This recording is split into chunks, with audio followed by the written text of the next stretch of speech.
I'm Wendy. I'm Steve, and this is Pippin. And together we're the Happy Travellers. Today we thought we'd give you a bit of a deeper insight into what we've got in the garage, this big storage area that we keep at the back, that we keep filling up with all sorts of nonsense, and then trying to decide what to get rid of. It's really difficult, isn't it? Because, you know, when you're in a static house, you get to have a garden shed or a garage or a spare room or all three. I know we did. We filled the whole lot. We'd fill a garage, we'd fill a shed, buy a bigger shed, fill that, have a spare room, fill that. And we always managed to collect nonsense, really. You know, there's just so much stuff that you accumulate over time, isn't there? And you never really know what to do with it. It's always going to be useful next week. And it never is. I don't know. You know, so what we're going to do is I'm going to empty the garage out onto this slightly muddy ground here. It's nice and dry. Still that bit of chill in the air. Lovely bright sunshine if we lean that way. We just stood in the shade of that for the camera's purpose, really. I'm going to empty that out and just explain what we've got and hopefully why we've got it. And if I can't think of a reason why, maybe that will help me to think, right, well, if I don't know why I've got it, let's just get rid of it. And we can make that decision as we go through. Yeah, I'm not sure how likely that is, but we'll have a go. So let's get on and empty that out.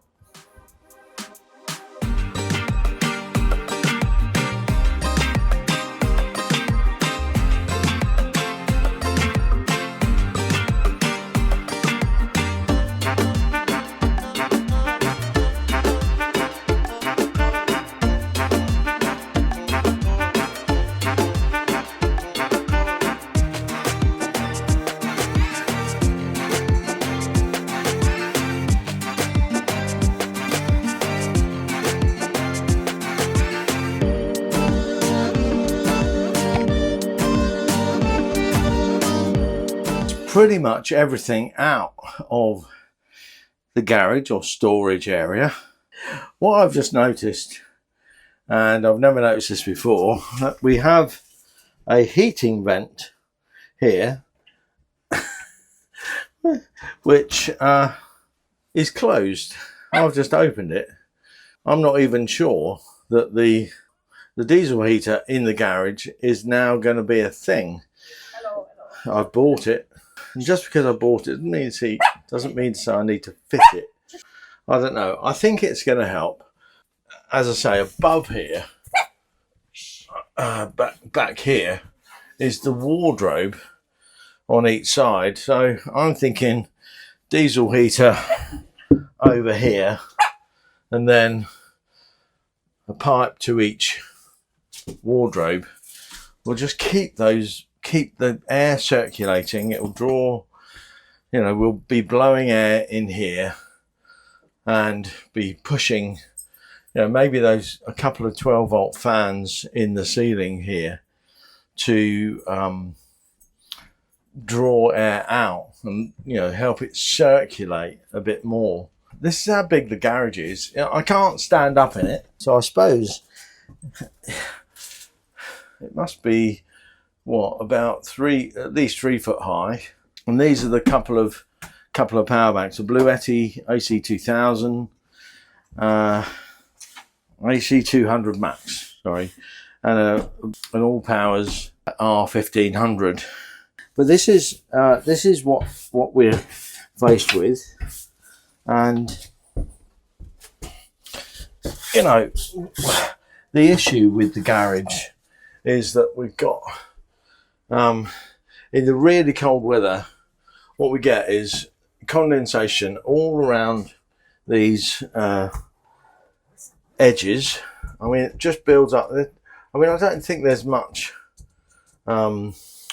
insulation. Even today, there's just a little bit of beading on there with water. And, you know, that's not great, is it? So I want to sort of fix that. And I know a lot of people are saying, well, it's airflow. And I sort of get that. But there's so much. The van is so prone to condensation everywhere. You know, I can't believe it. I was horrified the other day, actually. And I'll just take you down to show you what I'm horrified about. Horrified to find even on the inside of the cab door, the Remis blinds, and I've not noticed this before because when you're in the van, you open and close them when you're in. But look at that. Mould all along there. And that's after I've cleaned it. So that mould on the Remis blind, and that is on the other side and on the front windscreen. So you never see it because you open and close them from the outside, from the inside. So we never get to see what the outside of the blind is like. I mean, they're just, it's all the condensation on the windows, on the front, even the edges of the cab door get condensation, you know, because of the closure's not sealed and all the rest of it. I don't know whether that's standard. I've never noticed it on any other van. As I say, we've had this is our fourth van. Somebody suggested that we should do a little reprise or a mashup of the 4 vans that we've had over the last well, since 2000, bought our first van in 2017 after the caravan. Somebody suggested we do a little mashup of all the vans and what they were like. Yeah, good idea. You can go and see them on our website, which is thehappytravellers.tv/motorhomes, and you'll see them there. And I've got a little description of them all, so you can see exactly what we had. That includes the caravan, even though it's under the heading motorhomes, because that's the most of what we've had. I couldn't think of what else to call it. But yeah, good idea. Maybe we'll do a video about the motorhomes we've had. But anyway, let's get on. I've recently bought this ladder so I can get up and sort out a couple of bits and pieces on the roof. But let's get on and see what we're actually keeping in there. Now, definitely we're keeping the power banks. Not sure whether to still keep those over that side. I think it's useful to have them right next to a door. So I'm thinking that I'll sort of rearrange them so that I could get each of them out easily. So I just go round and pull it out. The ladder, that seems to be a decent place for that. So, and I want to keep the ladder just in case we have to go up on the roof. We've got these, which are the seatbelt seat backs. I'm keeping those. I've said to Wendy, this is our last van. We're not intended to sell it. And we don't really carry passengers. You know, maybe for a couple of weeks up in Sweden, we take the grandchildren out. should we carry all this stuff? I mean, we've got all these wrapped up cushions that sort of go to make up the, you know, the bed infill for the lounge.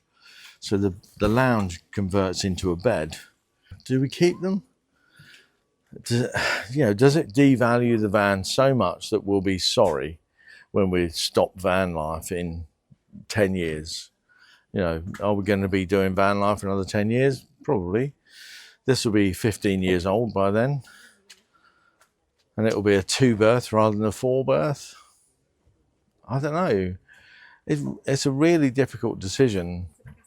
My heart tells me, get rid of it all. My head and financial brain says, oh no, keep it because it'll add value. We've got 2 of these. We have this huge cushion that that's how big it is. It's 3 foot tall, maybe 2 foot wide, and a foot thick. It's the lounge bed.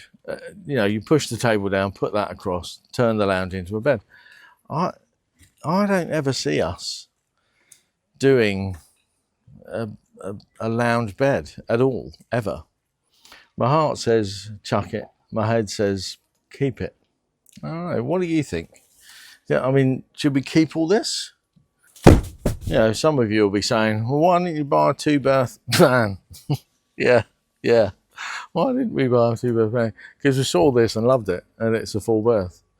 Bear in mind, before we saw this, we'd looked at maybe 100 vans, 150 vans, and we couldn't find one with the layout we liked at the price. So there you go. Anyway, moving on. What else have we got?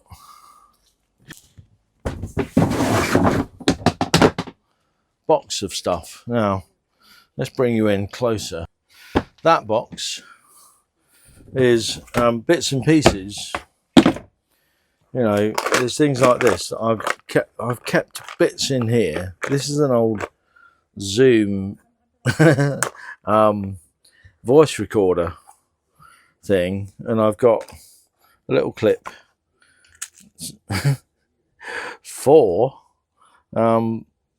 iPhone SIM removal pins, a knife, another knife, that was a gift, and a couple of, I tell you, it's just ridiculous, isn't it? I've had these since my days in the print trade. It's a scalpel with 10A blades. I used to use those for cutting up film and all sorts of stuff. But, I think most of that stuff in there probably not needed. The picture frame that we were going to use for something never did. Anyway, look. Well, look, this is going on and on and on, isn't it? It's far too long for a daily video. So what I'm going to do, I've started on that box. I've started to look through that, so you know roughly what's in there. There's some tools, some wires, some bits and pieces, and some old junk. I've probably got to get rid of some of that. Again, it's emotional attachment to stuff. I mean, a Swan Morton scalpel with a 10A blade is very emotional for me because it's part of what used to be my trade and where I did my traineeship. So it's very hard for me to get rid of those. I don't need them. But let's have a look at what else we've got that I've got to sort out. I know what's in the bottom box. That's tools. And then we've got some other bits and pieces, old computer type stuff, some storytelling tactics cards. These are shoes. Now I know we're going to keep those. That's a shoe box. And then we've got over here camera tripod. This is some papers. I keep some old papers in here. Hose box, more tools and bits and pieces, rope, a drill, table. These are mud things, traction pads and stuff like that. These are going in the bin for definite. These are mini DV tapes. There's the stuff to fit the diesel heater. Then we've got solar panels. We've got a 400, a 100, a 200. We've got the ramps here, and then we've got the diesel heater. Well, there we are. That's part 1 of the garage clear out. Join me tomorrow for part 2, where we'll reveal how we decide on what we keep and how it all fits back in the garage to give the garage a bit more room and a bit more airflow. And then maybe I'll make that final decision on whether to fit the diesel heater or not. I don't know. Tune in tomorrow. Thanks for watching this one. We'll see you then. Bye-bye for now.